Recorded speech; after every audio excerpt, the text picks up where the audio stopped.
If you were just monitoring, you'd have both sounders at the same time. But you may not be sitting here. In fact, sitting at the operator's desk is a pretty rare thing to do because you often had many other things going on. So if a message started coming through, you had to know by ear, which line was it, which message is coming through. And all the sounders sounded the same. So you would take a Prince Albert can, set it inside next to the sounder, and when the sounder made its clicks and clacks, click, clack, click, clack, click, clack. That's the sound that the telegraph operator had to learn to distinguish. But the Prince Albert can would make this sounder sound just a little bit different. So when he's across the room, he could say, ah, that's the east line sounder. Aha, that's the west line sounder. So you can tell the difference. One of the things that we like to tell about the telegrapher operators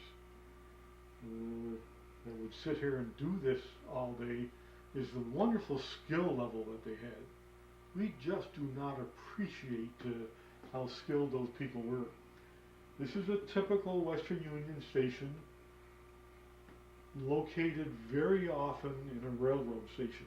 So here's this one guy, and he's over here, and he's selling tickets, okay, to the next train. He's bringing in freight for the next train, which might be live chickens plucking away. I mean, there's all kinds of information going on.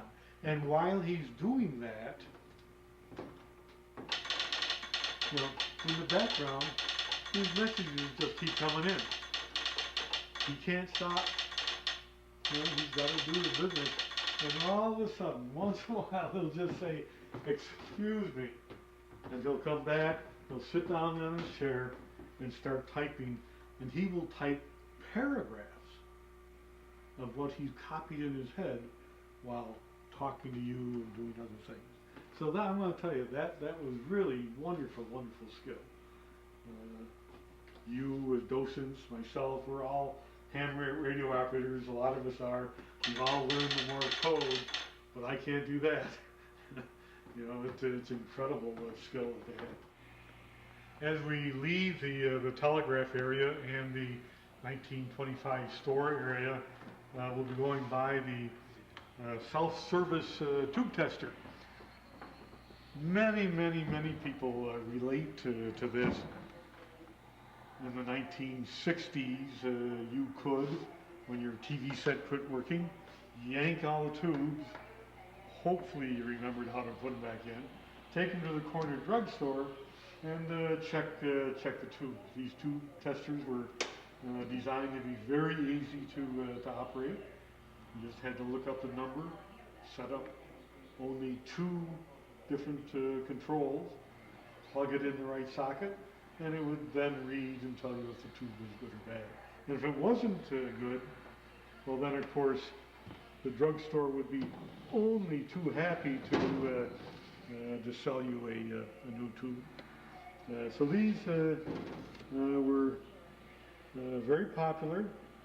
They fixed a lot of sets, but they also sold an awful lot of tubes. I'm not saying the tube checkers weren't that accurate, but let's just say they sold an awful lot of tubes and made a lot of money for the drugstore owners. But a piece of history, again, a lot of people can relate to. Oh, I remember doing that. And so it's a favorite item. This came out of a store in Rockport, New York, only 2 years ago. Actually, I had been looking for one of these for a long time, and finally found one in a store in Rockport, one out of business. Long out of use, but still had it. This is a pre-war. It's about 1938.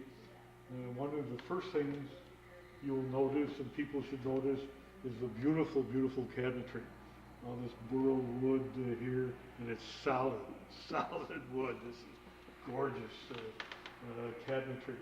And the thing that is unique about this Capehart is its record changer.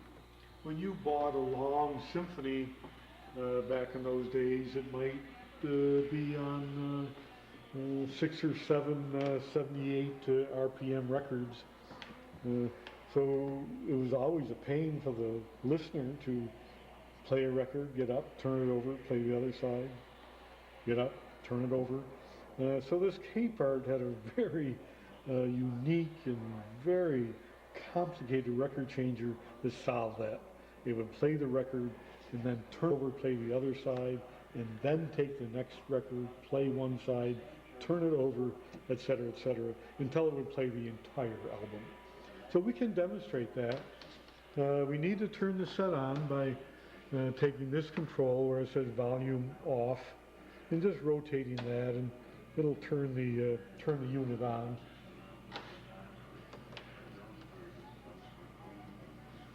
The record player will turn on, and of course it's tubes, so I'll have to wait for it to warm up.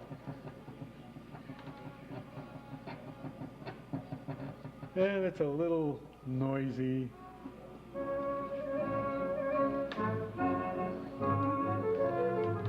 So there's one side that's already playing. If you want to demonstrate, all you have to do is press this white button on top. Sometimes you have to press it twice, but it looks like we may have to this time. So now you see the mechanism. It's taking that record that was playing, and now it's turning it over and playing going to play the other side now.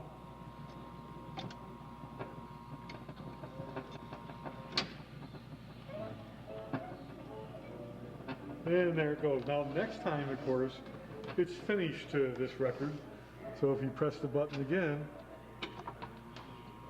this time it's going to have to select another record. So it's going to put that one on top of the stack, take a record off the bottom, slide that in place, and now it's going to play that one. So again, a really unique solution, very unusual, very rare. When you're finished demonstrating that, just simply take the same control that you turn it on with and just turn it off, and you'll be all set to go. We'll move now into the television area. We have a 12-inch ad reel from 1949.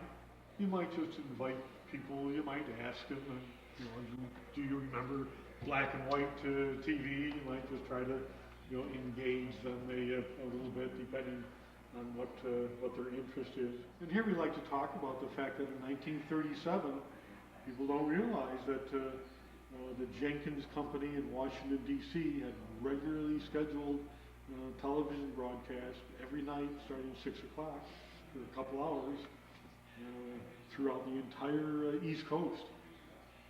It was low frequency, 4 megacycles, so you could transmit television from Washington to New England, New York, Ohio, Pennsylvania. It was common to receive a television broadcast in that period. And the television would look something like this. This is indeed a Jenkins. If you turn on the switch back in the corner, this switch will turn the light source on and off, and this switch turns the motor on. You might think about as you walk into the area to come over and throw this switch, because it takes a while for the motor to come up to speed. You can control it with this control, but it takes a while for the motor to come up. There you can hear it coming up to speed now.